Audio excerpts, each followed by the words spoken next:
Hi students, सो आज की इस वीडियो में हम लोग पढ़ने वाले हैं क्लास 11 फिजिक्स का chapter which is uniform circular motion.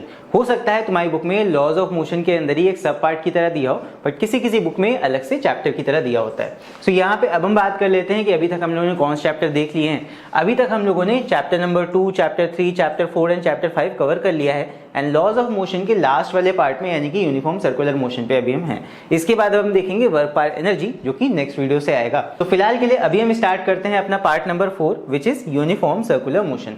So uniform circular motion में हमें ये सारे टॉपिक्स देखने हैं। सो सर्कुलर मोशन की अगर हम बात करें, जहां पे भी कोई ऑब्जेक्ट एक राउंड पाथ में ऐसे ट्रेवल कर रहा होगा उसी को हम बोलते हैं सर्कुलर मोशन। वहीं पे जब वो ऑब्जेक्ट एक सिमिलर वेलोसिटी के साथ ट्रेवल करने लगे, या फिर सिमिलर वेलोसिटी तो खैर नहीं हो सकती है बिकॉज हर पॉइंट पे जब कोई चीज गोल घूम रही है तो उसकी वेलोसिटी पल पल चेंज होगी। हाँ, लेकिन स्पीड हो सकता है सेम रहे, या हो सकता है यूनिफॉर्म एक्सेलरेशन के साथ वो एक्सेलरेट कर रहा हो। तो यहाँ पे सर्कुलर मोशन जिसमें यूनिफॉर्म चीजें हो रही होंगी, हम उस तरह के मोशन को यहाँ पढ़ने वाले हैं। सो यूनिफॉर्म सर्कुलर मोशन में तुम्हारे कई एग्जाम्पल हो सकते हैं। जैसे अर्थ के अराउंड मून रिवॉल्व कर रहा है तो वो एक तुम्हारा यूनिफॉर्म सर्कुलर मोशन का एग्जाम्पल हो गया। अर्थ सन के अराउंड रिवॉल्व कर रही है, वो भी एक एग्जाम्पल है। अर्थ के अराउंड सैटेलाइट्स रिवॉल्व कर रहे होते हैं, धरती के चक्कर लगा रहे होते हैं, वो भी तुम्हारे यूनिफॉर्म सर्कुलर मोशन का एग्जाम्पल है। सो अगर धरती के बाहर नहीं भी देखते हो, सो अगर हम अपने रियल लाइफ की ही बात करें, अगर हम साइकिल चलाते हैं, बाइक चलाते हैं तो उसका टायर भी ऐसे गोल गोल घूमता है, वो भी तुम्हारा यूनिफॉर्म सर्कुलर मोशन का ही एग्जाम्पल है। और छोटे लेवल की अगर हम बात करें, एटम के इर्द गिर्द तुम्हारे इलेक्ट्रॉन्स रिवॉल्व करते हैं, वो भी यूनिफॉर्म सर्कुलर मोशन का ही एग्जाम्पल है। सो बहुत सारे एग्जाम्पल्स तुम रियल लाइफ में देख सकते हो। कभी हम मेले में जाते हैं तो तुम्हें इस तरह का एक झूला दिखता होगा, ये भी तुम्हारा यूनिफॉर्म सर्कुलर मोशन ही परफॉर्म करता है। सो इसी चीज के ऊपर हमारा ये चैप्टर है। तो चलो अभी स्टार्ट करते हैं अपने चैप्टर को। सो सबसे पहले हम यहाँ पे कुछ टर्म्स की बात कर लेते हैं।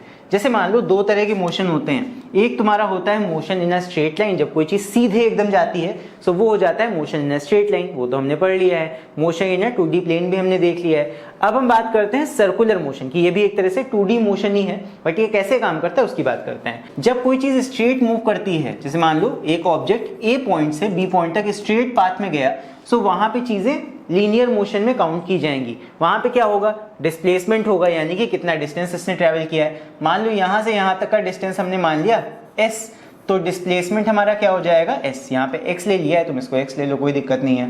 यहाँ पे s की जगह हम x मान लेते हैं, वेरिएबल से कोई मतलब नहीं होता, कोई दिक्कत नहीं। यहाँ पे हमारा डिस्प्लेसमेंट हो जाएगा स्ट्रेट लाइन में। फिर कितने रेट से ये डिस्प्लेसमेंट चेंज हो रहा है विद रिस्पेक्ट टू टाइम, यानी कि velocity is delta x upon time. कितने रेट से, कितने जल्दी जल्दी हम डिस्टेंस चेंज कर रहे हैं, कितनी जल्दी जल्दी डिस्टेंस हम कवर कर रहे हैं, वही रेट हमारा क्या हो जाता है, it is known as velocity.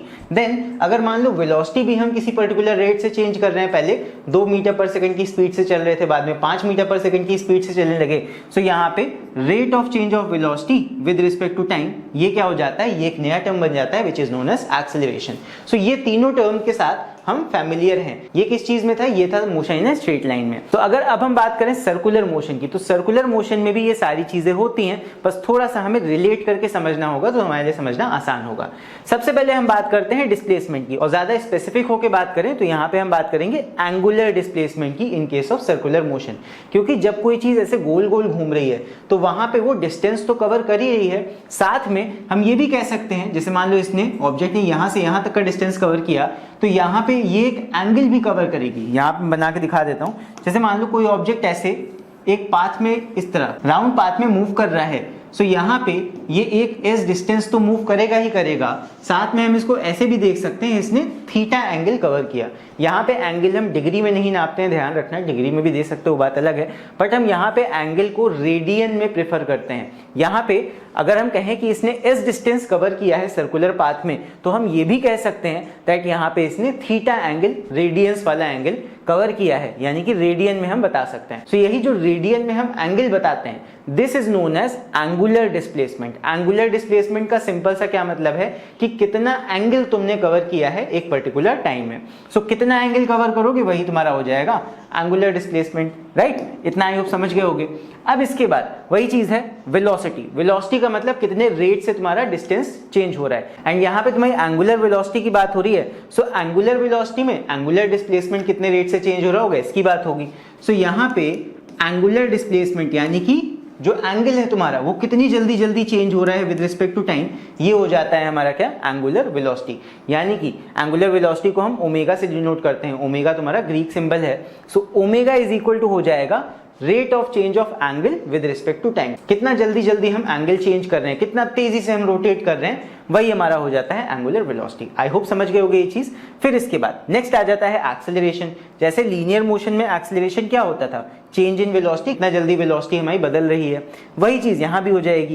Angular acceleration में एंगुलर वेलोसिटी कितना जल्दी जल्दी बदल रही है वो हो जाता है। तो यानी कि angular acceleration is equal to ये हो जाएगा ओमेगा में चेंज कितना जल्दी जल्दी हो रहा है, हमारा एंगुलर वेलोसिटी कितना जल्दी जल्दी बदल रहा है विद रिस्पेक्ट टू टाइम, ये हो जाता है हमारा एंगुलर एक्सेलरेशन। सो आई होप तुम लोग को ये तीनों टर्म्स के बारे में अभी समझ में आ गया होगा। तो अगर हम इसको रिलेट करके देखें motion in a straight line के साथ में, सो हमें ज्यादा अच्छे से क्लियर होता है दैट यहाँ पे ये जो टर्म्स हैं ये नए नहीं है, ये लीनियर मोशन से ही रिलेट करके निकाले गए हैं। बस यहाँ पे फर्क यही हो जाता है कि motion in a straight line में हम यहाँ स्ट्रेट डिस्टेंस की बात करेंगे और बात करें एंगुलर डिस्प्लेसमेंट, एंगुलर वेलोसिटी और एंगुलर एक्सेलरेशन की, तो यहाँ पे हम एंगल के ऊपर बेस्ड चीजें बताते हैं। मतलब यहाँ पे शुरुआती देखो एंगल से हो रही है, एंगल इन रेडियन कितना जल्दी जल्दी बदल रहा है वो वेलोसिटी हो जाता है, फिर हम वेलोसिटी भी कितना जल्दी जल्दी बदल रहे हैं वो क्या हो जाती है, एक्सेलरेशन। सो आई होप ये चीज क्लियर हो गई होगी।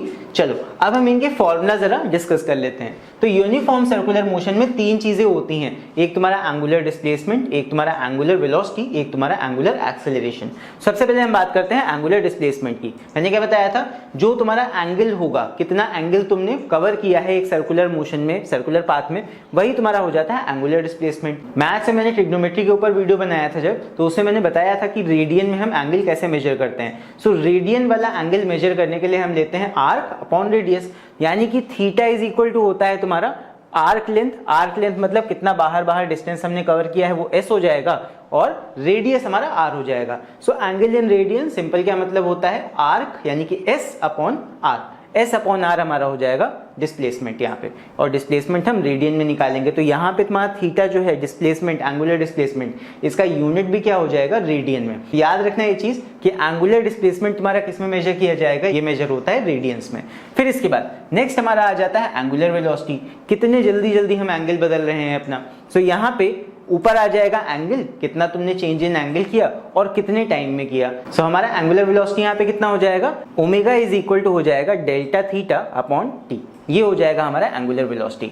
अब इसी को अगर हम एक नए फॉर्म में बनाना चाहें तो यहाँ पे हमारा अगर मान लो एक पूरा रोटेशन हो जाता तो एंगल कितना होता, फुल रोटेशन में हमारे 2 पाई रेडियंस होते हैं। सो यहाँ पे एक कंप्लीट रोटेशन के लिए हम यहाँ पे टोटल थीटा में चेंज कितना रख सकते हैं, 2 पाई का। पूरा अगर रोटेशन हो रहा है तो वहां पे 2 पाई रेडियंस कवर होंगे, और पूरा मान लेते हैं कैपिटल टी टाइम में हमने ये डिस्टेंस कवर किया है। सो अगर हम इस फॉर्मूला में 1/t, हमें पता है फ्रीक्वेंसी इज इक्वल टू होता है 1/t, ये हमने क्लास 10 में पढ़ा हुआ है। फ्रीक्वेंसी को हम रिलेट कर सकते हैं टाइम पीरियड के साथ। 1/t की जगह मैंने फ्रीक्वेंसी रख दी है, यहाँ पे f की जगह हम n का यूज कर रहे हैं, n इज द फ्रीक्वेंसी।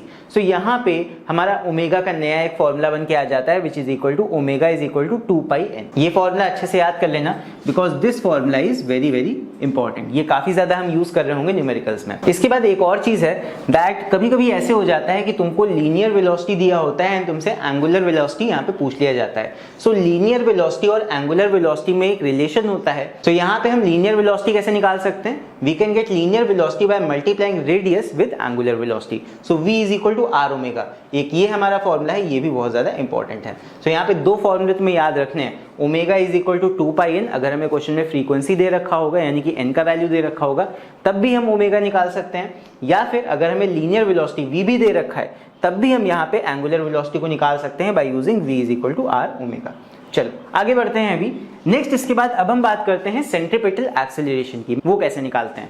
देखो हमें पता है कोई भी ऑब्जेक्ट जब एक सर्कुलर पाथ में मूव कर रहा होता है तो भले उसका स्पीड सेम रहे लेकिन हर पॉइंट पे उसका वेलोसिटी चेंज हो रहा होता है, तो ऑब्वियस सी बात है उसमें कुछ एक्सेलरेशन भी लग रहा होता होगा, भले वो सेम स्पीड पे ही रोटेट कर रहा हो। सो यहाँ पे in a circular motion there is always an inward force which keeps the object in circular path. अगर हम किसी ऑब्जेक्ट को ऐसे सर्कुलर पाथ में रोटेट कर रहे हो, मान लो तुमने देखा होगा कि सड़क पे जैसे बच्चे होते हैं पतंग लूटने के लिए आगे जा रहे होते हैं तो उनके हाथ में ऐसे धागा होता है और उसमें एक पत्थर बंधा होता है, उसको नचा के ऐसे पतंग को लूट लेते हैं। सो वहां पे जब वो उस पत्थर को धागे में बांध के ऐसे नचा रहे होते हैं, सो वहां पे क्या होता है, हमेशा एक फोर्स लग रहा होता है जो उस पत्थर को अंदर की तरफ बांधे रहता है जब वो उस पत्थर को नचाएंगे, अदरवाइज वो पत्थर घूम के किसी के लग सकता है जाके। सो वहां पे जो धागा होता है उस धागे के अंदर का टेंशन उस पत्थर को रोक के रखता है। सो उसी फोर्स को, उसी इनवर्ड फोर्स को हम क्या बोलते हैं? It is known as centripetal force. Centripetal force वो फोर्स होता है जो किसी ऑब्जेक्ट को एक सर्कुलर पाथ में बांधे रखता है, यानी कि ये फोर्स उस ऑब्जेक्ट को बांधे रहेगा उस सर्कुलर पाथ में और बाहर नहीं जाने देगा।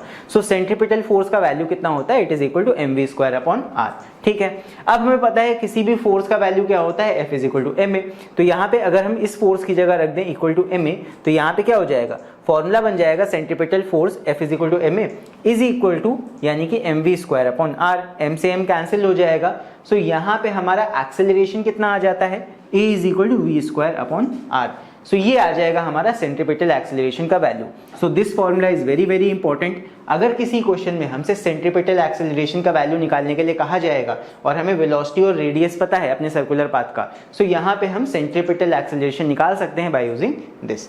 अब यहाँ पे एक और चीज होती है, अभी हमने लास्ट वाली स्लाइड में देखा था दैट हम लीनियर वेलोसिटी को एंगुलर वेलोसिटी के साथ रिलेट कर सकते हैं by using v is equal to r omega. So अगर इस फॉर्मूला में हम v की जगह पे r ओमेगा रख दें, सो यहाँ पे v का स्क्वायर है तो r स्क्वायर ओमेगा स्क्वायर हो जाएगा, एक r से एक r कट जाएगा तो क्या बचेगा? r omega square.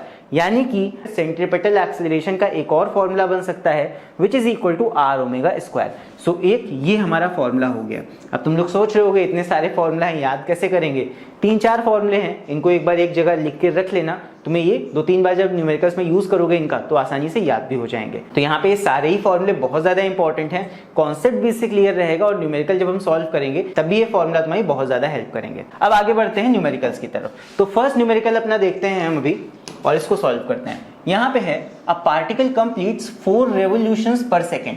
सो 4 रेवोल्यूशंस पर सेकेंड ये जो हमें दे रखा है, रेवोल्यूशंस पर सेकेंड मतलब फ्रीक्वेंसी है, 4 रेवोल्यूशंस पर सेकेंड। तो ये हमारा क्या दे रखा है? फ्रीक्वेंसी। 4 चक्कर पर सेकेंड कोई ऑब्जेक्ट लगा रहा है on a circular path of radius 0.25 metre. Radius का वैल्यू हमको दे रखा है r इज इक्वल टू 0.25। तो जितनी भी चीजें गिवन होंगी वो हम स्टार्टिंग में यहाँ पे मेंशन कर देंगे। फिर इसके आगे है calculate the angular velocity and the centripetal acceleration of the particle. So पहली चीज तो हमको क्या निकालनी है? एंगुलर वेलोसिटी यानी कि ओमेगा। सो ओमेगा का एक फॉर्मूला याद करो, अभी हमने डिराइव करा था that omega is equal to 2 pi n। क्योंकि हमें यहाँ पे फ्रीक्वेंसी दे रखा है तो हम ये वाला फॉर्मूला ही यूज करेंगे। रखते हैं चलो इसको। सो यहाँ पे हो जाएगा 2 पाई को हम पाई की तरह ही रखा रहने देंगे और यहाँ पे n का वैल्यू हमारा कितना दिया हुआ है? It is 4। फ्रीक्वेंसी हमको 4 दे रखा है। सो यहाँ पे इसको सॉल्व कर लेते हैं, कितना आ जाएगा? 2 4 = 8 और यहाँ पे पाई को हमने कोई वैल्यू नहीं रखा है तो पाई हम ऐसे ही लिख देंगे। और यहाँ पे ओमेगा, ओमेगा हमारा एंगुलर वेलोसिटी है। एंगुलर वेलोसिटी का मतलब मैंने बताया था rate of change of angle with respect to time. Angle कितना जल्दी जल्दी चेंज हो रहा है, तो एंगल तो हम नापते हैं रेडियन में, ठीक है? एंगल हमेशा हम यहाँ पे रेडियंस में नापते हैं। सो यहाँ पे हो जाएगा 8 पाई रेडियंस और कितना रेडियन? रेडियन में सिर्फ हम RAD भी लिख सकते हैं और रेडियन के आगे स्लैश पर टाइम। तो टाइम हम नाप रहे हैं सेकंड्स में बिकॉज हमें फ्रीक्वेंसी पर सेकंड में दे रखा है। सो ये आ जाएगा रेडियन पर सेकंड।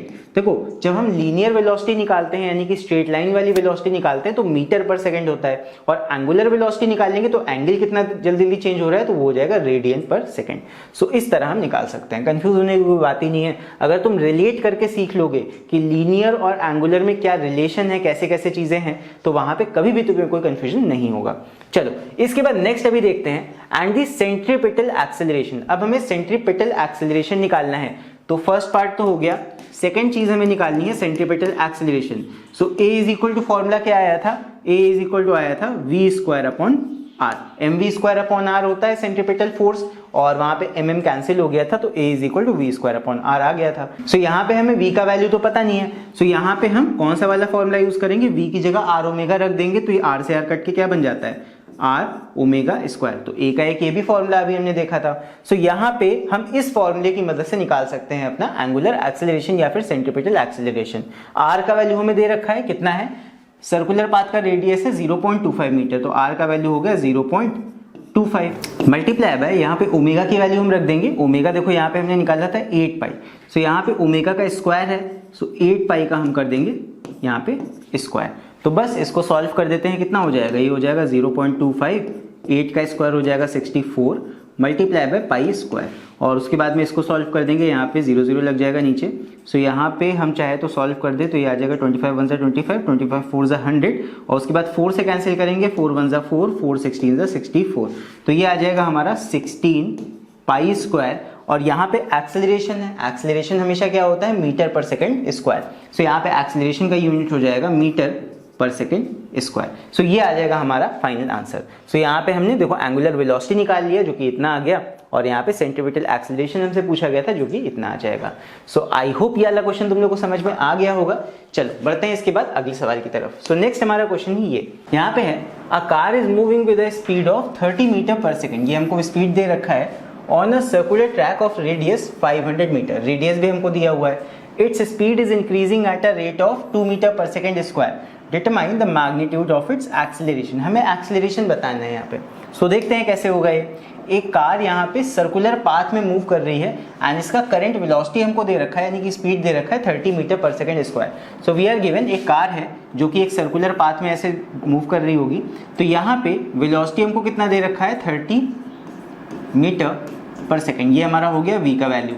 देन यहाँ पे हमको रेडियस बता दिया गया है, रेडियस कितना है 500 मीटर का, दिस इज द रेडियस। अब यहाँ पे एक चीज समझना, यहाँ पे स्पीड इंक्रीज कर रही है at the rate of 2 metre पर सेकेंड स्क्वायर, यानी कि एक्सेलरेशन हमको दे रखा है 2 मीटर पर सेकेंड स्क्वायर का। यहाँ पे ये एरो हटा देते हैं, तो यहाँ पे एक्सेलरेशन हमको इतना दे रखा है। अब एक चीज हम समझेंगे कि जब कोई बॉडी इतने वेलोसिटी के साथ आगे जा रही है तो यहाँ पे सेंट्रीपिटल एक्सेलरेशन लग रहा होगा।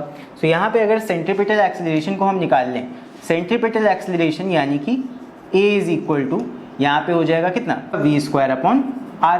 v का वैल्यू हमको कितना दे रखा है 30, 30 का स्क्वायर करेंगे आ जाएगा 900 अपॉन r। रेडियस हमको कितना दे रखा है 500, डिवाइड कर लो, 0 0 कट जाएगा, कितना आ जाएगा ये 5 1 ज़ा 5 और उसके बाद 40, यानी कि 8 5 ज़ा 40, तो 1.8 मीटर पर सेकेंड स्क्वायर। ये आ गया हमारा सेंट्रीपिटल एक्सेलरेशन, जो कि किधर लगता है, अंदर की तरफ। यानी कि अगर हमारी ये कार है तो इस पे अंदर की तरफ सेंट्रीपिटल एक्सेलरेशन लग रहा होगा कितना, 1.8 मीटर पर सेकेंड स्क्वायर का। ठीक है, फिर हमसे क्वेश्चन में ये भी कहा गया है its speed in increasing at a rate of 2 metre पर सेकेंड स्क्वायर, यानी कि इसकी स्पीड इंक्रीज कर रही है, इस पे एक एक्सेलरेशन ऐसे भी लग रहा है 2 मीटर पर सेकेंड स्क्वायर का। तो ये है हमारे कार का केस। यहाँ दो वेक्टर्स आ गए, एक तो सेंट्रीपिटल एक्सेलरेशन इनवर्ड लगेगा अंदर की तरफ, और एक एक्सेलरेशन क्वेश्चन में दे रखा है कि उसकी स्पीड इतने रेट से बढ़ रही है। सो यहाँ हमसे पूछा गया है determine the magnitude of acceleration, यानी कि हमें यहाँ पे इन दोनों को वेक्टर्स वाइज सॉल्व करना है, वेक्टर्स फॉर्मूले सॉल्व करना है, और यहाँ पे हमें नेट एक्सेलरेशन बता देना है। सो नेट एक्सेलरेशन को तुम a' मान सकते हो या जैसे भी तुम बताओ। सो यहाँ पे फाइनली कैसे एक्सेलरेशन बताएंगे, ये मैंने तुम्हें वेक्टर्स वाले तरीके में बताया है। वेक्टर्स वाला वीडियो में जब मैंने बताया था तो वहाँ तुम्हें बताया था कि नेट रिजल्टेंट वेक्टर कैसे निकाला जाता है। सो जब परपेंडिकुलर वेक्टर्स होंगे सो सिंपल तुम्हारा रिजल्टेंट इक्वल टू हो जाता है under root of a square plus b square, यानी कि 2 का स्क्वायर प्लस 1.8 का स्क्वायर। इसको कैलकुलेटर से रख के हम सॉल्व कर देंगे, ये आ जाएगा लगभग कितना, ये आ जाता है 2.69, जिसको हम ले सकते हैं लगभग 2.7 मीटर पर सेकेंड स्क्वायर। सो ये आ जाएगा हमारा नेट एक्सेलरेशन। सो आई होप तुम लोग को यह क्वेश्चन भी समझ में आ गया होगा। समझ में आ गया हो तो वीडियो को लाइक जरूर करना। चलो बढ़ते हैं इसी के साथ नेक्स्ट क्वेश्चन की तरफ। सो नेक्स्ट हमारा क्वेश्चन है ये, रीड करते हैं इसको, question number 3, calculate the centripetal acceleration at a point on the equator of earth, the radius of earth is, radius हमें दे रखा है इतना, and it completes 1 rotation per day about its axis. So यहाँ पे हमें फ्रीक्वेंसी दे रखा है 1 रोटेशन पर डे। सो यहाँ पे फ्रीक्वेंसी हमको पता है, रेडियस पता है, हमसे सेंट्रीपिटल एक्सेलरेशन पूछा गया है। सो सेंट्रीपिटल एक्सेलरेशन का फॉर्मूला क्या होता है, a इज इक्वल टू हो जाता है हमारा v स्क्वायर बाय r, या फिर यहाँ पे r ओमेगा रख देंगे तो ये हो जाएगा कितना, एक आर कट जाता है, आ जाता है r ओमेगा स्क्वायर। सो हम यहाँ पे एक्सेलरेशन निकालने के लिए इसका यूज कर सकते हैं, लेकिन यहाँ पे पहले हमें ओमेगा निकालना होगा, यानी कि एंगुलर वेलोसिटी निकालना होगा अर्थ का। सो इसके लिए क्या कर सकते हैं हम, देखो यहाँ पे फ्रीक्वेंसी दे रखा है 1 रोटेशन पर डे। सो हम फ्रीक्वेंसी की मदद से ओमेगा निकालेंगे पहले। So first we will calculate omega, इधर साइड में करते हैं, पहले ओमेगा निकालेंगे। Omega is equal to 2 pi n वाले फॉर्मूला से। n हमको यहाँ कितना दे रखा है 1 रोटेशन पर डे, तो पर डे को पहले पर सेकंड में लाएंगे, ठीक है। तो यहाँ पे हो जाएगा 2 पाई n। यहाँ पे हमको n का वैल्यू कितना दे रखा है, 1 रोटेशन पर डे यानी 1 पर डे।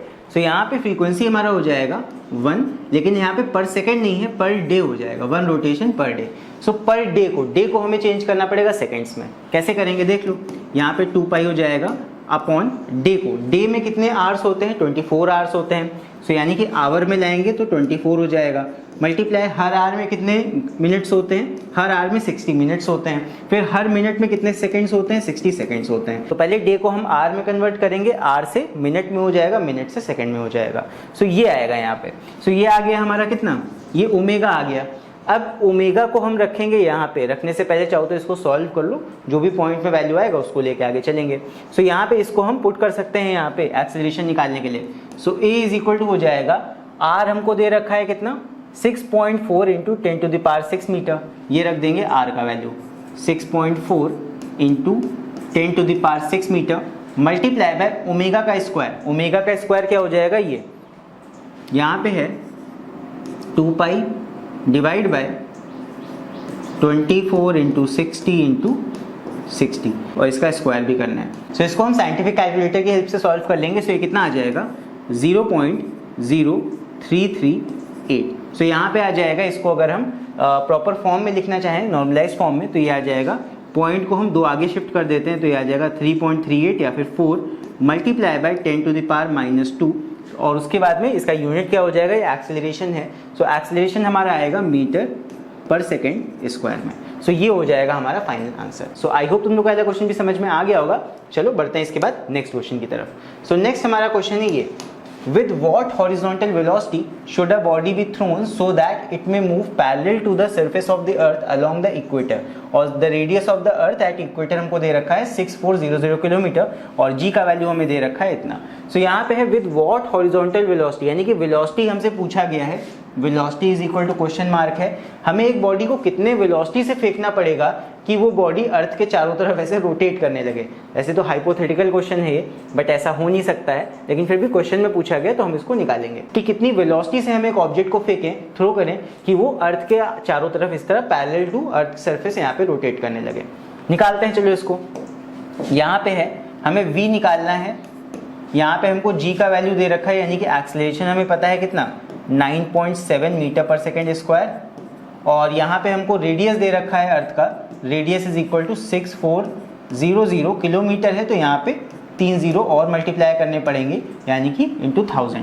सो ये आ जाएगा हमारा मीटर्स में, बिकॉज SI यूनिट में ही लेके चलेंगे। सो इतनी चीज़ें हमें पता है। अब यहाँ पे हम किस चीज़ का यूज़ करेंगे, देखो जब कोई ऑब्जेक्ट रोटेट करेगा और वो रोटेट करता रहे, तो ये चीज़ तभी हो सकती है कि जैसे हमने किसी ऑब्जेक्ट को जब थ्रो किया, तो पहली बात तो उसके वेट की वजह से वो नीचे गिरना चाहेगा, लेकिन जो हमने फोर्स लगाया है, उस पर वेलोसिटी लगाई है आगे की तरफ, इस वेलोसिटी की वजह से उसमें एक सेंट्रीपिटल फोर्स भी आएगा, और सेंट्रीपिटल फोर्स का एक ऑपोजिट फोर्स होता है जो कि बाहर की तरफ लगता है, जो कि होता है तुम्हारा सेम मैग्नीट्यूड का mv²/r, बट ये तुम्हारा हो जाता है सेंट्रीफ्यूगल फोर्स।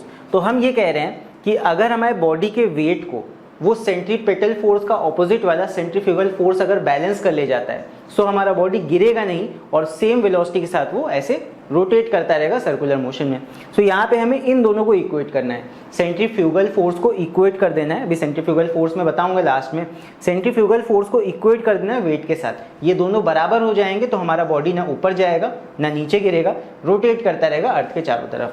सो बस इसी का यूज़ करते हैं हम। सो यहाँ पे हम फॉर्मूला लगाएंगे mv²/r, यानी कि सेंट्रीपिटल फोर्स का उल्टा सेंट्रीफ्यूगल फोर्स, ऑपोजिट वाला force, is equal to mg, और यहाँ पे m से m कैंसिल हो जाएगा।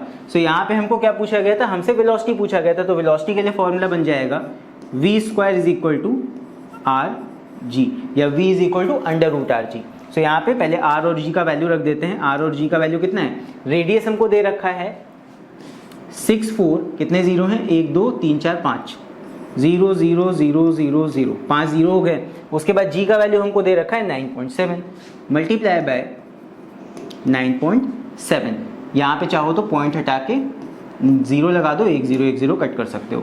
फिर उसके बाद में ये कितना आ जाएगा, v का वैल्यू आ जाएगा √64 मल्टीप्लाई बाय 4 0 मल्टीप्लाई बाय 97। तो ये आ गया। सो इस अंडर रूट का वैल्यू हम निकाल लेंगे साइंटिफिक कैलकुलेटर से। तो ये कितना आ जाएगा, ये आ जाएगा हमारा 7879 मीटर पर सेकेंड। सो इतने वेलोसिटी के साथ हम जब ऑब्जेक्ट को थ्रो करेंगे, बहुत ज़्यादा वेलोसिटी होती है, इतने वेलोसिटी के साथ अगर हम ऑब्जेक्ट को थ्रो करते हैं इक्वेटर पे खड़े होके, सो वो ऑब्जेक्ट धरती के चारों तरफ सैटेलाइट की तरह इस तरह रोटेट करने लग जाएगा। ये अप्रॉक्सीमेटली कितना होता है, इसको हम 1000 से डिवाइड कर सकते हैं मीटर को किलोमीटर में करने के लिए। तो ये आ जाएगा 7.8, हम चाहे तो उसको राउंड ऑफ करके आगे भी कर सकते हैं, 7.9 या फिर लमसम 8 किलोमीटर पर सेकेंड। तो लगभग 8 किलोमीटर पर सेकेंड, 8 किलोमीटर पर सेकेंड की स्पीड कितनी हो जाती है, सोच के देखो, 1 सेकेंड में 8 किलोमीटर तुमको ट्रैवल करना है। सो ये बहुत ज़्यादा तेज़ स्पीड है एंड यकीन मानो अर्थ पे रह के इतनी ज़्यादा स्पीड अचीव करना नामुमकिन है एक तरह से। तो ये स्पीड मोस्टली सैटेलाइट्स जो होते हैं अर्थ के ऊपर चारों तरफ चक्कर लगा रहे होते हैं, वो सैटेलाइट्स अर्थ के ऊपर ऐसे चक्कर लगाते हैं, तब वो इतनी ही स्पीड पे होते हैं, तब जाके वो अर्थ की ऑर्बिट में बने रह पाते हैं। सो इतनी वेलोसिटी से या इतनी स्पीड से हमारे सैटेलाइट्स घूम रहे होंगे, जो इंटरनेशनल स्पेस स्टेशन है जो अर्थ के चक्कर लगा रहा है चारों तरफ हर समय, सो वो इतनी ही स्पीड से घूम रहा होगा, तभी तो वो ना अर्थ के दूर जा रहा है ना अर्थ पे वापस गिरता है। सो इसीलिए इतनी स्पीड से हमारे सैटेलाइट्स घूमते हैं, तब वो अर्थ के चारों तरफ घूम पाते हैं अच्छे से। तो ये बहुत ज़्यादा तेज स्पीड है, जितने भी सैटेलाइट्स हमारे होते हैं वो इतनी स्पीड्स पे मिनिमम ट्रैवल करते हैं। सो आई होप तुम लोगों का क्वेश्चन समझ में आ गया होगा अच्छे से। चलो इसके बाद बढ़ते हैं अभी नेक्स्ट क्वेश्चन की तरफ। सो नेक्स्ट हमारा क्वेश्चन है ये, यहाँ पे है, रीड करते हैं इसको। यहाँ पे है इन अ हाइड्रोजन एटम की बात हो रही है। The electrons revolve around the proton in a circular orbit of radius 0.528 angstrom. Angstrom का मतलब होता है 10⁻⁻10 मीटर। फिर है with a speed of, speed दे रखा है 2.18 इंटू 10⁻6 मीटर पर सेकेंड, यानी कि बहुत ज़्यादा तेज स्पीड है। भाई एटॉमिक लेवल पे चीज़ें मूव कर सकती हैं इतनी तेज़ी से, सो वहाँ पे चलता है, वहाँ पे इलेक्ट्रॉन्स इतनी ही गति से मूव करते हैं। फिर आगे है कैलकुलेट द सेंट्रीपिटल फोर्स। हमें क्या निकालना है, we have to find the centripetal force acting on the electron. हमें फोर्स निकालना है सेंट्रीपिटल वाला। फिर आगे है मास ऑफ इलेक्ट्रॉन हमको दे रखा है और 1 angstrom is equal to 10⁻⁻10 metre, ये भी हमको दे रखा है। सो यहाँ पे हमें सेंट्रीपिटल फोर्स निकालना है। तो सेंट्रीपिटल फोर्स का हमारा फॉर्मूला होता है F is equal to mv² upon r। I hope तुम लोगों को ये याद हो गया होगा। दैट सेंट्रीपिटल फोर्स हमारा इक्वल टू होता है mv² अपॉन r के। सो इसी में हम वैल्यूज को रख देंगे। हमें सारी चीजें यहाँ दे रखी हैं। हमें पता है मास ऑफ इलेक्ट्रॉन जो घूम रहा है चारों तरफ वो कितना है, यहाँ मास देखो गिवन है, mass of electron it is equal to 9.1, mass given है 9.1 इंटू 10⁻31। बहुत थोड़ा सा वेट होता है, केजी में दिया हुआ है। अब यहाँ पे मास रख दिया। फिर वेलोसिटी देखते हैं। वेलोसिटी भी हमें दे रखी है स्पीड के फॉर्म में, यहाँ पे दिया हुआ है with a speed of 2.18 into 10⁻6 metre पर सेकेंड।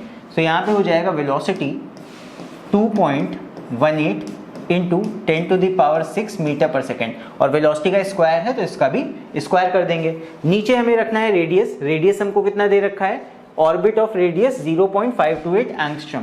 एंगस्ट्रम का मतलब यहाँ दिया है 10⁻10। याद भी कर लो, एंगस्ट्रम का मतलब होता है बहुत ही छोटा यूनिट है, ज्यादातर एटॉमिक रेडियसेस को नापने के लिए बताया जाता है। सो एंगस्ट्रम हो जाएगा 10⁻10 मीटर्स। सो ये हो जाएगा 0.528 मल्टीप्लाई बाय 10⁻10। सो इसको हम सॉल्व कर लेंगे साइंटिफिक कैलकुलेटर की हेल्प से। सो यहाँ पे इसको निकाल लेते हैं। ये हो जाएगा 9.1 multiply by 10⁻31 multiply by, bracket लगाएंगे 2.18 मल्टीप्लाई बाय 10⁻6, उसका स्क्वायर कर देंगे, डिवाइड बाय, नीचे हो जाएगा 0.528 और multiply by 10⁻10 angstrom equal to करेंगे, ये आ जाएगा हमारा 8.19 मल्टीप्लाई बाय 10⁻8। और ये हमने निकाला क्या है, फोर्स, तो ये आ जाएगा न्यूटन में। सो ये आ जाएगा हमारा फाइनल आंसर। आई होप तुम लोग को ये समझ में आ गया होगा। यहाँ पे इतना सेंट्रीपिटल फोर्स लग रहा होगा उस इलेक्ट्रॉन पे जो कि हमारे हाइड्रोजन एटम के चारों तरफ रिवॉल्व कर रहा है। बेसिकली ये कहानी यहाँ दे रखी है। ये हमारा हाइड्रोजन का न्यूक्लियस है, इसके चारों तरफ इलेक्ट्रॉन रोटेट कर रहा है चारों तरफ यूनिफॉर्म सर्कुलर मोशन में। सो इस इलेक्ट्रॉन पे सेंट्रीपिटल फोर्स, अंदर की तरफ वाला फोर्स कितना लग रहा होगा, वो लग रहा होगा 8.19 इंटू 10⁻8 न्यूटन का। माइनस की पावर है, मतलब बहुत कम फोर्स है, बट इतना है कि इलेक्ट्रॉन को अपनी जगह पे होल्ड करके रख सकेगा। ठीक है, चलो बढ़ते हैं इसके बाद अगले क्वेश्चन की तरफ। सो नेक्स्ट हमारा क्वेश्चन है क्वेश्चन नंबर 6। इसको रीड करते हैं। यहाँ पे है A string can bear a maximum tension of 3.16 kg weight। तो एक स्ट्रिंग है, जो कि मैक्सिमम टेंशन कितनी बियर कर सकती है 3.16 kg वेट। इससे ज्यादा टेंशन लगेगी तो धागा वहां पे स्ट्रिंग टूट जाएगा। इसके बाद what maximum number of revolutions per second, हमसे पूछा है what maximum revolution per second, यानी कि हमसे क्या पूछा गया है, we are asked frequency. Frequency हमसे पूछी गई, number of revolutions per second का मतलब फ्रीक्वेंसी हमें निकालनी है, याद रखना फ्रीक्वेंसी। और फ्रीक्वेंसी यहाँ एफ से नहीं करेंगे, अभी हम फ्रीक्वेंसी एन से डिनोट कर रहे थे तो एन से ही हम यहाँ पे भी डिनोट करेंगे।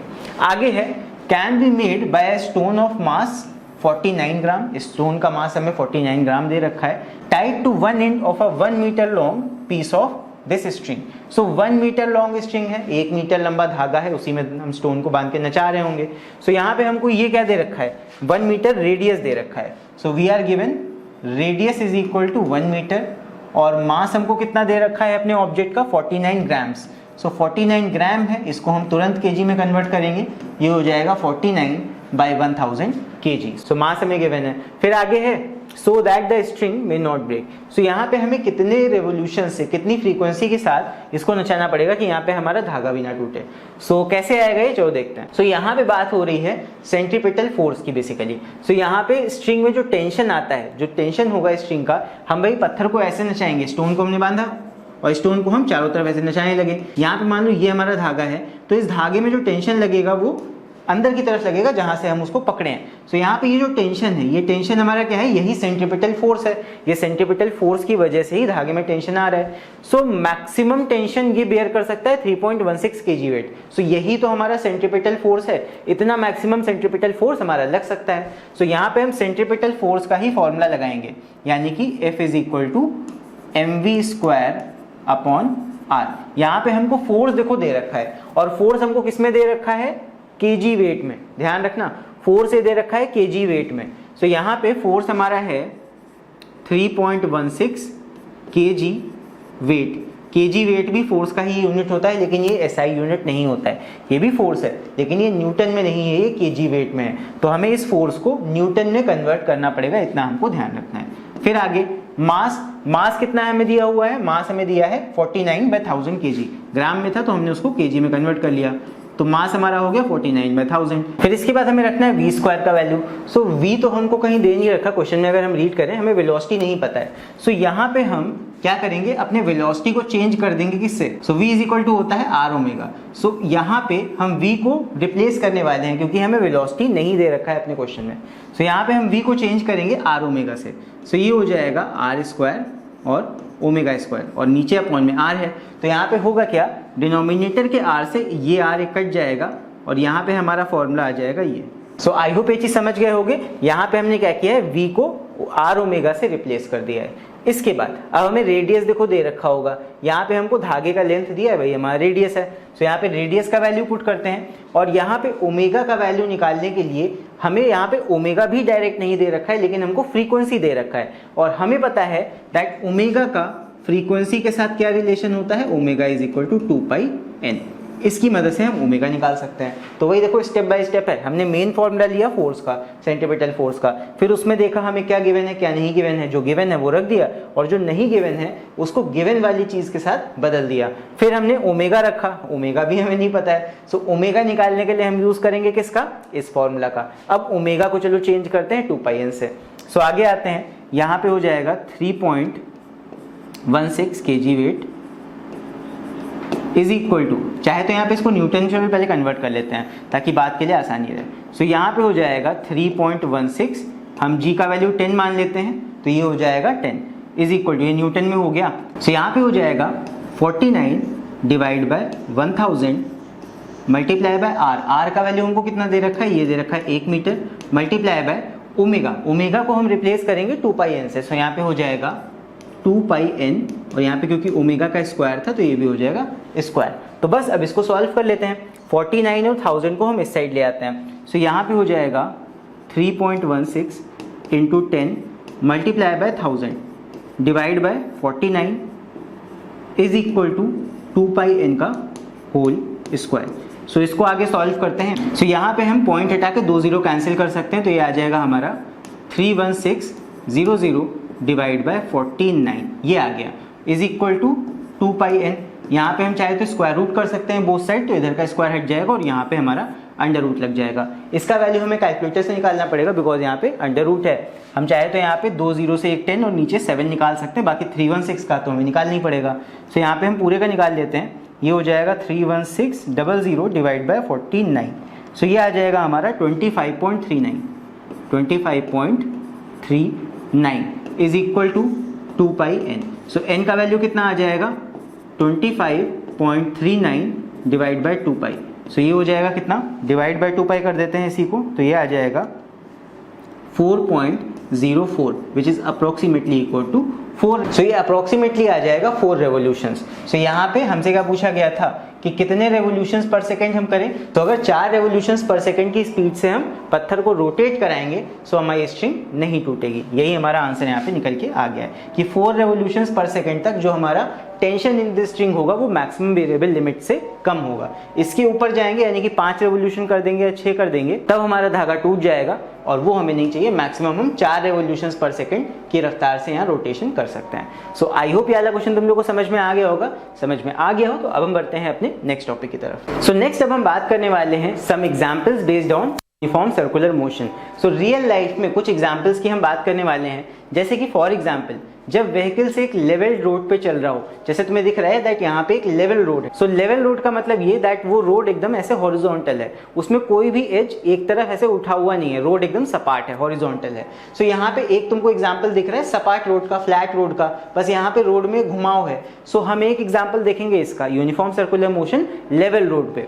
फिर हम दूसरा एग्जाम्पल देखने वाले हैं that uniform circular motion on a bank road. Bank road का मतलब ये होता है कि रोड को थोड़ा सा ऐसे एक तरफ उठा दिया जाता है, यानी कि एक एंगल पे बैंक कर दिया जाता है। सो ऐसा क्यों किया जाता है, अक्सर जहां मोड़ होते हैं वहां तुमने देखा होगा कि जब हम बाइक को या कार को मोड़ते हैं तो कार थोड़ा सा जिस तरफ मुड़ रही होगी उसके ऑपोजिट डायरेक्शन में भागने लगती है। सो ऐसा मोड़ों पे होता है अक्सर। सो इसी चीज से बचने के लिए कभी कभी क्या किया जाता है, यहाँ टर्न्स होते हैं, जहां मोड़ होते हैं वहां पे रोड को ऐसे थोड़ा सा उठा दिया जाता है एक तरफ, ताकि जब कार को हम मोड़े या बाइक को हम मोड़े तो वहां पे टर्न करते समय दिक्कत ना आए और आराम से हमारी गाड़ी वहां पे मुड़ सके। ऐसा अक्सर पहाड़ी एरियाज में या फिर हाईवेज पे किया जाता है जहां गाड़ियां बहुत तेज रफ्तार में होती हैं, और खासकर रेस ट्रैक्स जो तुम्हारे होते हैं जो रेसिंग के लिए बनाए जाते हैं, तो वहां पे भी तुम्हें ऐसी बैंक रोड्स देखने को मिल जाएंगी जो कि थोड़ा सा उठी होती हैं टर्न्स पे। चलो अभी एक एक करके दोनों एग्जांपल्स की बात करते हैं। सबसे पहले देखते हैं हमारा लेवल रोड को। सो motion of a car on a level road. Level road का मतलब हमारी रोड एकदम सपाट है। जैसे मान लो फॉर एग्जांपल ये बस इस रोड में हमने क्या किया है, टर्न ले आए हैं, तो यहाँ पे गाड़ी हमारी इस रोड पे ऐसे टर्न होके जानी है। सो जब गाड़ी एक ऐसे मोड़ पे टर्न होती है सो इस गाड़ी पे कौन कौन से फोर्सेस लग रहे होते हैं सोच के देखो। गाड़ी को ऐसे टर्न करना है, सो गाड़ी यहाँ पे जब टर्न कर रही है तो ऑब्वियस सी बात है एक वेलोसिटी के साथ टर्न कर रही है। सो यहाँ पे क्या लगने लगता है, यहाँ पे लगने लगता है हमें सेंट्रीपिटल फोर्स।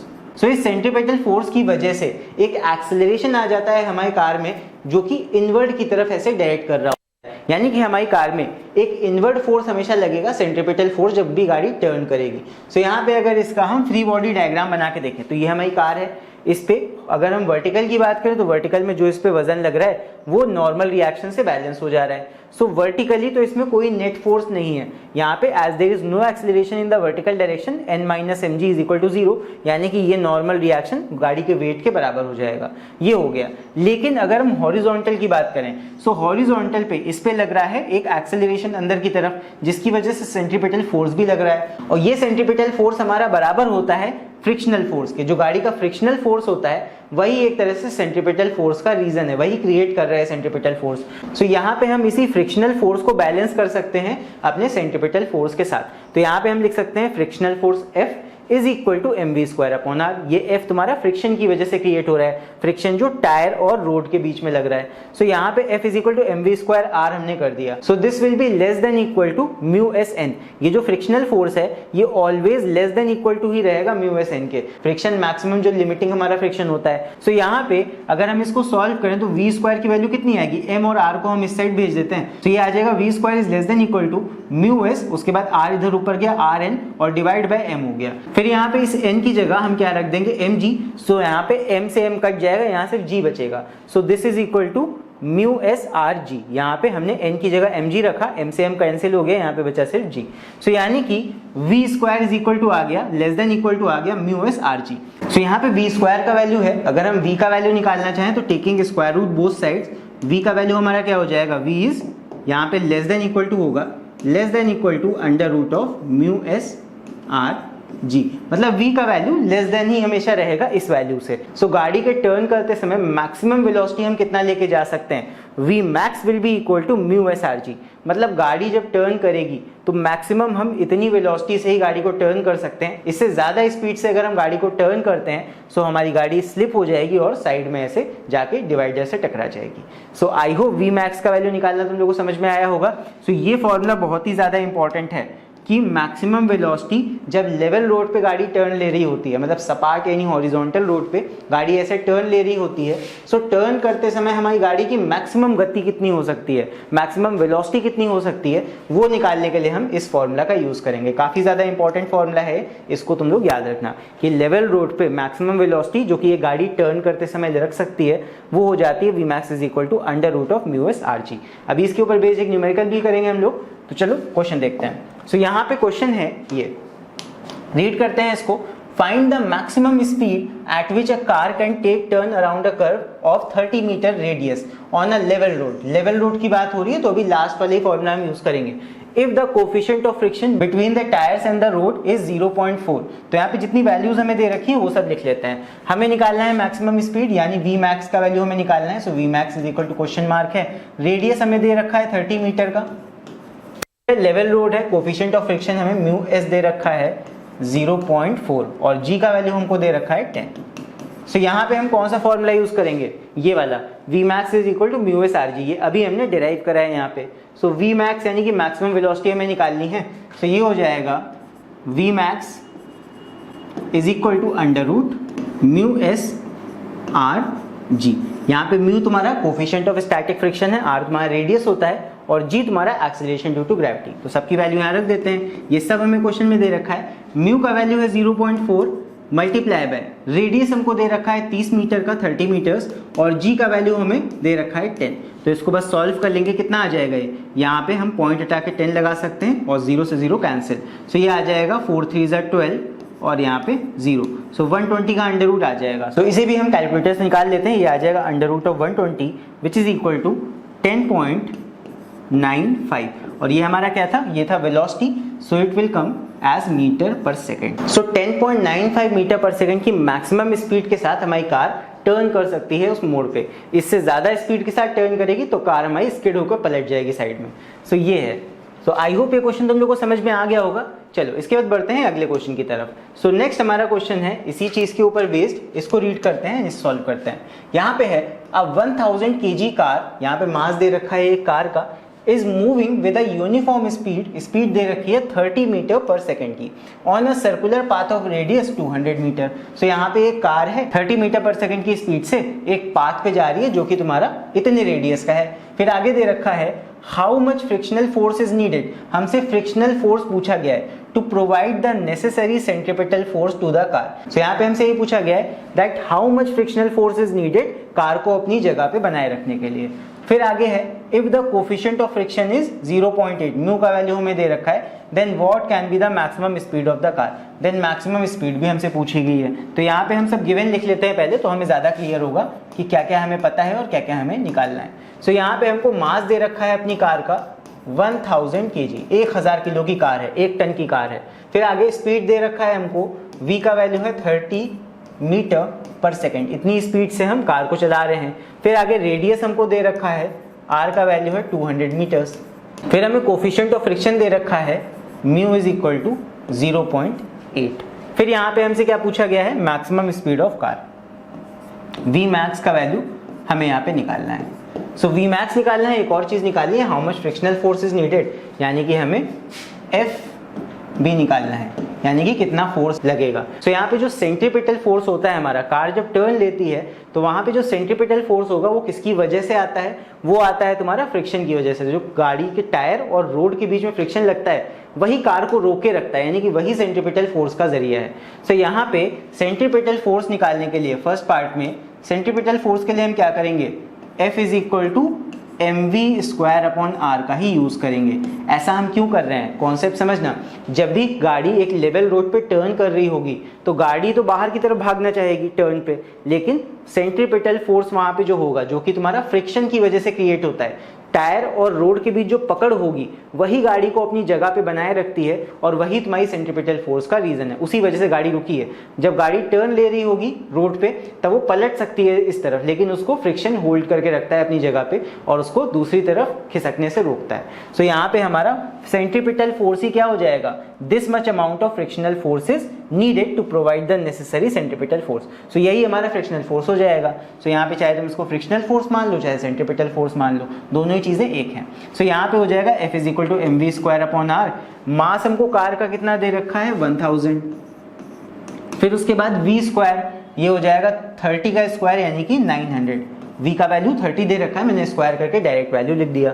r का वैल्यू हमको कितना दे रखा है 200। बस इसको सॉल्व कर लेंगे, 2 0 से 2 0 कट जाएगा, यहाँ पे 2 से 9 को काट दो, ये आ जाएगा तुम्हारा 4.5।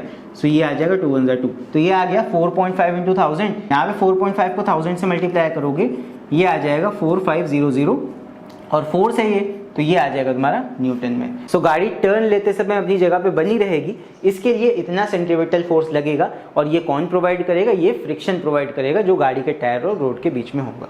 चलो इसके बाद नेक्स्ट हमें क्या बताना है, what can be the maximum speed of the car. So second part में हमें निकालना है Vmax का वैल्यू। सो Vmax का वैल्यू क्या होता है, μRg, μsRg कह सकते हो या μRg कह सकते हो। सो √μRg, ये अभी हमने देखा था लेवल रोड के डेरिवेशन में, यहाँ पे ये तुम लोग याद कर लो कि मैक्सिमम वेलोसिटी का फॉर्मूला क्या होता है, ये μRg।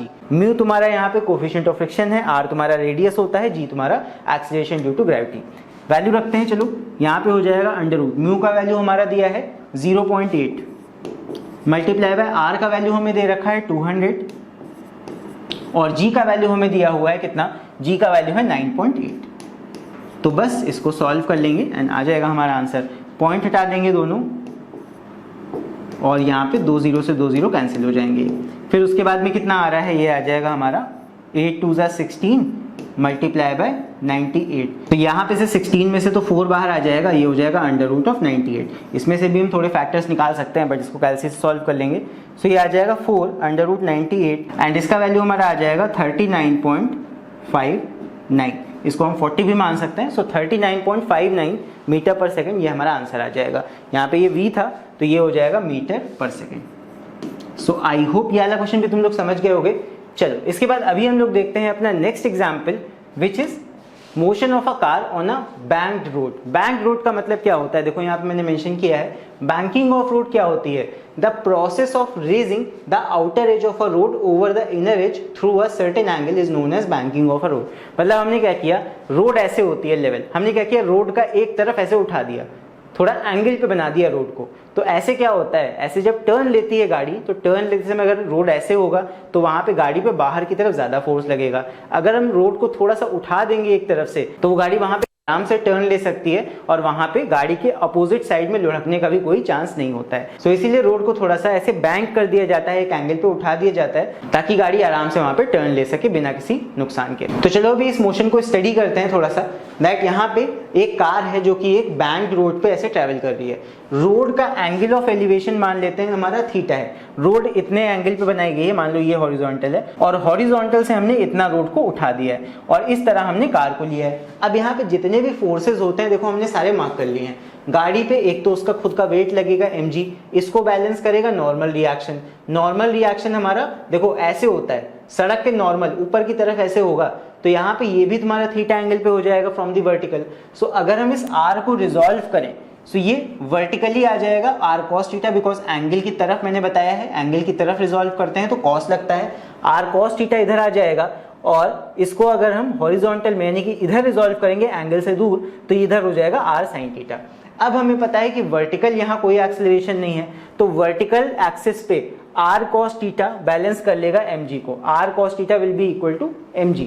फिर अगर हॉरिजॉन्टल की बात करें तो हॉरिजॉन्टल में r sin थीटा इधर को लग रहा है इस तरफ को, एंड यही r sin थीटा हमारा क्या प्रोवाइड कर रहा है, the necessary centripetal force that is required for the car to stay in uniform circular motion. तो यही हमारा सेंट्रीपिटल फोर्स भी प्रोवाइड कर रहा है। सो हॉरिजॉन्टल एक्सिस पे हम कह सकते हैं that r sin theta is the cause for centripetal force. So centripetal force के बराबर हम रख देंगे r sin थीटा को, तो हॉरिजॉन्टल में r sin theta is the centripetal force यानी कि mv²/r।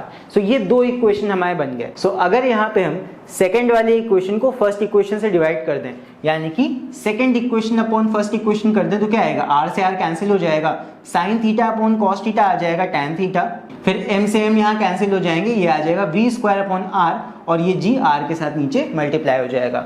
सो यहाँ आ जाएगा tan theta is equal to v²/rg। So किसी क्वेश्चन में अगर हमें एंगल पूछा जाता है कि एक पर्टिकुलर स्पीड पे अगर कार को टर्न लेना है तो सड़क को हम कितना ऊपर उठाएं कि वहां पे आराम से गाड़ी टर्न ले सके, या फिर तुम्हारा ऑप्टिमम बैंकिंग एंगल कितना रहेगा रोड का, तो यहाँ पे हम थीटा निकाल सकते हैं बाय यूजिंग दिस फॉर्मूला। ये फॉर्मूला तुम्हारा काफी इंपॉर्टेंट है।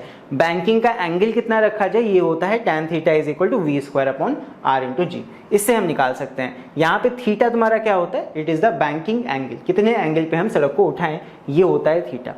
आई होप समझ में आगे हो गए। चलो इसी के ऊपर बेस्ड अभी एक क्वेश्चन करते हैं। सो क्वेश्चन हमारा है ये, question is for traffic moving at 60 km/h if the radius of circular curve of highway is 0.1 kilometre. Radius हमको दे रखा है 0.1 किलोमीटर। तो जो जो चीजें गिवन है उनको लिखते चलते हैं। चलो हमें दिया है, स्पीड दिया है 60 km/h। सो यहाँ पे इसको हमें कन्वर्ट करना पड़ेगा मीटर पर सेकेंड में। सो ये हो जाएगा मीटर पर सेकेंड में 5/18 से मल्टीप्लाई कर दो, 60 इंटू 5/18। सो इसको काट देंगे, 6 10 60 हो जाएगा और ये 6 3 18 हो जाएगा। सो ये आ जाएगा हमारा 50/3 मीटर पर सेकेंड। तो इसको मीटर पर सेकेंड में हमने कन्वर्ट कर लिया। फिर आगे दिया है रेडियस। सो रेडियस भी लिख लेंगे। रेडियस इज इक्वल टू हमें गिवन है 0.1 kilometre which is equal to, इसको हम मल्टीप्लाई कर सकते हैं 1000 से, ये आ जाएगा 100 मीटर्स। सो ये आ गया रेडियस। फिर आगे गिवन है what is the correct angle of banking. यहाँ पे हमसे पूछा क्या गया है, एंगल ऑफ बैंकिंग हमको निकालना है। Take g is equal to 10 metre पर सेकेंड। सो यहाँ पे हमें एंगल ऑफ बैंकिंग यानी कि थीटा निकालना है। सो कैसे निकालेंगे, सेम जो अभी हमने फॉर्मूला देखा था उसका यूज कर लेंगे, यानी कि tan theta is equal to v²/r into g. So यहाँ पे यूज करेंगे tan theta is equal to v²/rg। So यहाँ पे थीटा की वैल्यू कितनी हो जाएगी, यहाँ पे वैल्यूज देख लो। v का वैल्यू हमको पता है, v का वैल्यू कितना है 50/3, ये हो जाएगा 50/3 का होल स्क्वायर, ये हो गया v divide by r into g. r का वैल्यू हमको दिया है 100 मल्टीप्लाई बाय g का वैल्यू हमको दिया है 10। तो बस इसको सॉल्व कर लेते हैं। 50 का स्क्वायर करेंगे आ जाएगा 5 5 25 और उसके बाद 2 0 लग जाएंगे इसकी वजह से, नीचे हो जाएगा 3 3 9 और उसके बाद में ये सारे नीचे लग जाएंगे, यानी कि 1 2 3 0। तो यहाँ पे 2 0 ऊपर नीचे हम कैंसिल कर सकते हैं। उसके बाद में इसको कैंसिल कर दो, 5 2 10 और 5 5 25। तो ये आ जाएगा हमारा 5/18। सो यहाँ पे ये आ जाएगा tan theta is equal to 5/18। So 5/18 को अगर हम डिवाइड कर लेंगे तो ये आ जाएगा 0.278 और यहाँ पे हमको दे रखा है दैट यहाँ पे थीटा का वैल्यू हम tan इनवर्स से निकाल सकते हैं। tan theta is equal to इतना है, so theta is equal to tan inverse of 0.278 हो जाएगा। और tan inverse of this value ये हमको दे रखा है क्वेश्चन में, which is equal to 15.5 degree. या तो हम टेबल्स का यूज कर लेंगे या कैलकुलेटर का यूज करके इस tan इनवर्स का वैल्यू हम निकाल सकते हैं। सो अगर इतने एंगल पे हम अपने रोड को बैंक करेंगे, यानी कि रोड का जो एंगल हम बनाएंगे, रोड को इतना उठाएंगे 15.5 डिग्री से, तब जाके हमारी गाड़ियां इतनी स्पीड पे भी आराम से टर्न ले पाएंगी, मतलब इतने रेडियस वाले रास्ते पे टर्न ले पाएंगे आराम से। सो कोई भी दिक्कत नहीं होगी वहाँ। सो आई होप तुम लोग को पहला क्वेश्चन भी अच्छे समझ में आ गया होगा। चलो इसके बाद देखते हैं अभी नेक्स्ट क्वेश्चन। नेक्स्ट क्वेश्चन भी इसी के ऊपर बेस्ड है, इसको देखते हैं। चलो सो यहाँ पे है the distance between the rails of a railway line is 1 metre. दो रेलवे लाइंस इस तरह है, रेलवे लाइंस में से दो पटरियां होती हैं और दोनों के बीच का डिस्टेंस कितना दिया है, 1 मीटर का गैप दिया है दोनों के बीच। फिर है how much should the outer rail be raised relative to the inner one so that the train may cross over a turn of radius 400 meter with a speed of 20 meter per second without friction। और g का value हमको 10 दे रखा है। तो यहाँ पे basically हमसे ये पूछा गया है कि ये जो दोनों पटरियां हैं, अगर मान लो इसको हम हॉरिजॉन्टल व्यू में देखें तो मान लो ये एक पटरी है ये एक पटरी है। यहाँ पे पूछा गया है कि बताओ दोनों पटरियों में से हम एक पटरी को कितना जमीन से ऊपर उठा दें, तो बैंकिंग आ जाएगी उसमें। जैसे सड़क को बैंक किया जाता है, सड़क को ऐसे की जगह ऐसे बना दिया जाता है, उसी तरह रेल की पटरी को भी एक पटरी को जमीन पे रहने दो और एक पटरी को हम थोड़ा उठा दें अगर, सो ट्रेन भी जब ऐसे मूव करेगी तो थोड़ा उठ के मूव करेगी। अगर हम रेलवे को भी ऐसे थोड़ा बैंक कर दें, एंगल पे ले आए तो यहाँ पे यही पूछा गया कि बताओ रेलवे में जो बाहर वाली पटरी है, आउटर वाली पटरी है, इसको जमीन से कितना उठा के यहाँ बनाया जाए कि यहाँ पे हमारी आराम से ट्रेन टर्न कर सके। तो यहाँ पे यही चीज हमसे पूछी गई है।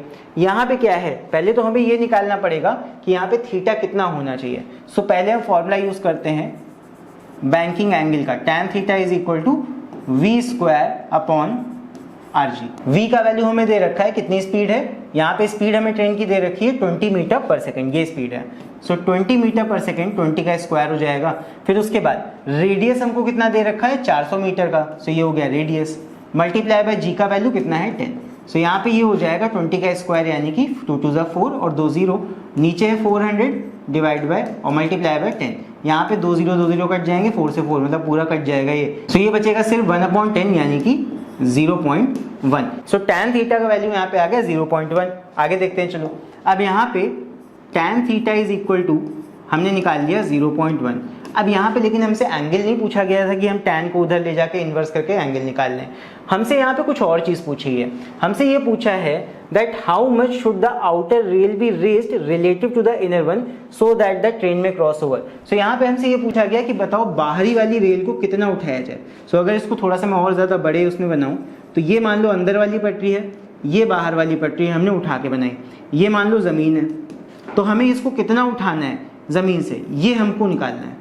बाहर वाली पटरी को हमें जमीन से कितना उठाना है ऊपर, ये हमको निकालना है। इसको x मान लेते हैं, ये चीज हमें निकालनी है, जमीन से कितना बाहर वाली पटरी को उठाएंगे। तो यहाँ पे कुछ एंगल ये जो बन रहा होगा, यहाँ पे ये जो कुछ एंगल बन रहा होगा, इसके tan का वैल्यू हमने निकाल लिया। तो tan of theta is equal to 0.1, ये हम निकाल चुके हैं। अब यहाँ पे हम यूज करेंगे tan के फॉर्मूला का। tan का मतलब क्या होता है, मैथ में तुम सबने पढ़ा होगा, टेंजेंट इज इक्वल टू होता है tan theta is equal to perpendicular upon base. तो यानी कि इस थीटा के लिए ये जितना हमने बाहर वाली पटरी को उठाया है ये हो जाएगा x परपेंडिकुलर, और जो बेस वैल्यू है ये कितनी है, बेस वैल्यू हमको दे रखी है, पटरियां 1 मीटर दूर हैं, तो बेस तो हमको पता है। सो परपेंडिकुलर अपॉन बेस, तो बस इसी चीज को हम रख देंगे। tan थीटा का मतलब होता है परपेंडिकुलर अपॉन बेस। परपेंडिकुलर हमने x मान लिया है, कितना उठाना है पटरी को, बेस हमको क्वेश्चन में दे रखा है 1, इट इज इक्वल टू 0.1, यानी कि यहाँ पे x का वैल्यू कितना आ गया, x इज इक्वल टू 0.1, लेकिन ये SI यूनिट है, ये मीटर में आया है। सो अगर हम इसको थोड़ा चेंज कर लें तो ये सेंटीमीटर में हम ले आएंगे, 100 से मल्टीप्लाई कर देंगे, आ जाएगा 10 सेंटीमीटर।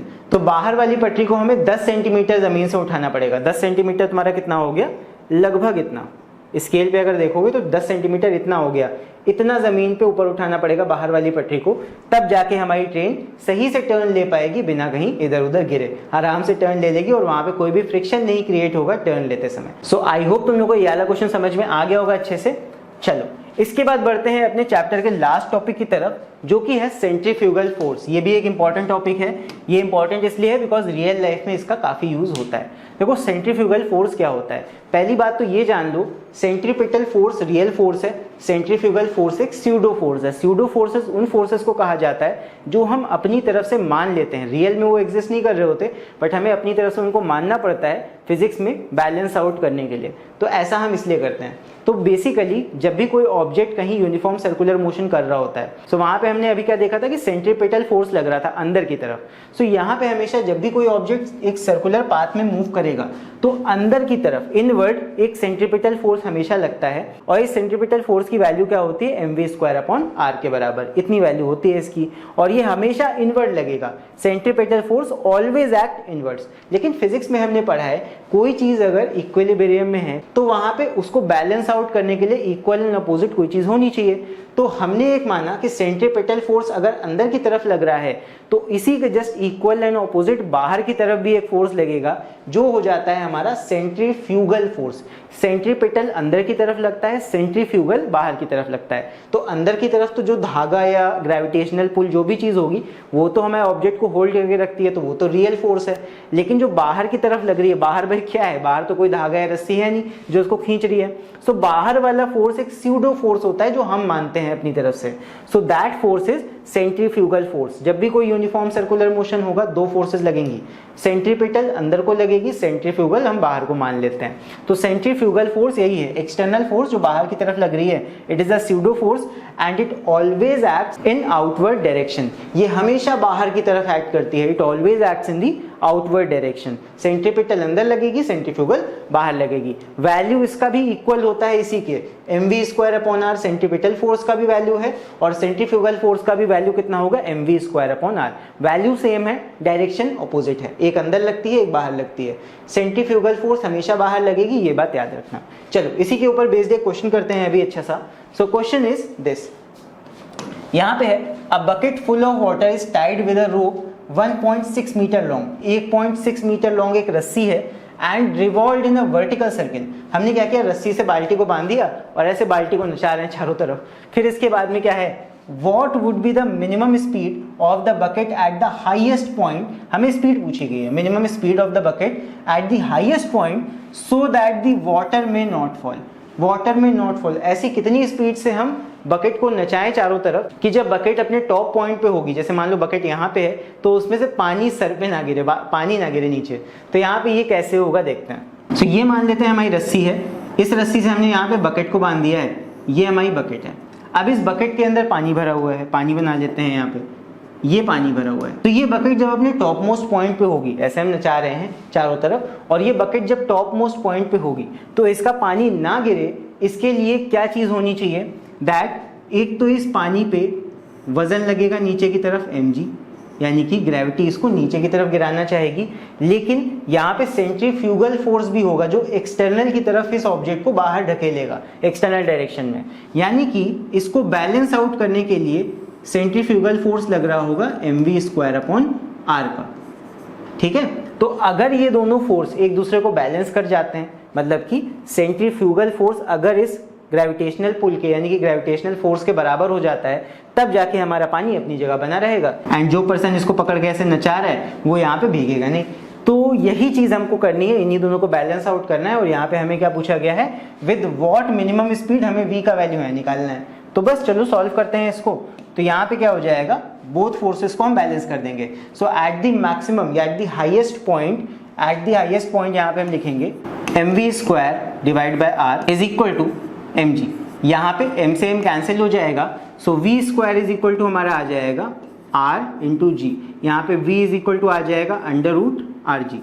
तो यहाँ पे r और g का वैल्यू रख देते हैं। r हमें कितना दे रखा है, जितनी लंबी हमारी रस्सी है वही हमारा रेडियस हो गया। तो r बेसिकली हमें 1.6 मीटर दे रखा है, तो ये आ जाएगा 1.6 मल्टीप्लाई बाय g का वैल्यू हमको कितना 10 दे रखा है। सो यहाँ पे 1.6 इंटू 10, पॉइंट हटा के यहाँ पे नीचे 10 आएगा, यहाँ पे 0 से 0 कैंसिल हो जाएगा, ये आ जाएगा √16 जो कि आ जाएगा तुम्हारा 4। और ये तुम्हारा वेलोसिटी है, तो वेलोसिटी आ जाएगा किस में, मीटर पर सेकंड में। सो मिनिमम कितनी स्पीड से हमें बाल्टी को घुमाना पड़ेगा, 4 मीटर पर सेकंड की स्पीड से हमें बाल्टी को घुमाए रखना पड़ेगा, तब जाके पानी हमारे सर पे नीचे नहीं गिरेगा। तो ये मिनिमम स्पीड हो जाएगी। सो यहाँ पे आंसर हमारा क्या हो जाएगा, minimum speed v is equal to कितना, 4 मीटर पर सेकेंड। इतनी स्पीड पे हम बाल्टी को घुमाएंगे तो पानी हमारे सर पे नहीं गिरेगा नीचे, राइट। सो आई होप तुम लोग को ये चीज समझ में आ गई होगी। सो ये था हमारे चैप्टर का last question. So I hope इस वीडियो में जितने भी टॉपिक्स हम लोगों ने डिस्कस किए हैं वो सारे तुमको अच्छे समझ में आए होंगे। सो अगर तुम्हें वीडियो अच्छा लगा हो तो इस वीडियो को लाइक जरूर करना। अगर इस चैनल पर नए हो तो चैनल को साथ में सब्सक्राइब भी करना और साथ में बेल आइकन को भी प्रेस करना, बिकॉज मैं आगे भी उससे और वीडियोस लाता रहूंगा। सो आज के लिए अब इतना ही, एंड इसके बाद अब हम लोग मिलेंगे नेक्स्ट वीडियो में। Till then take care, see you and bye bye.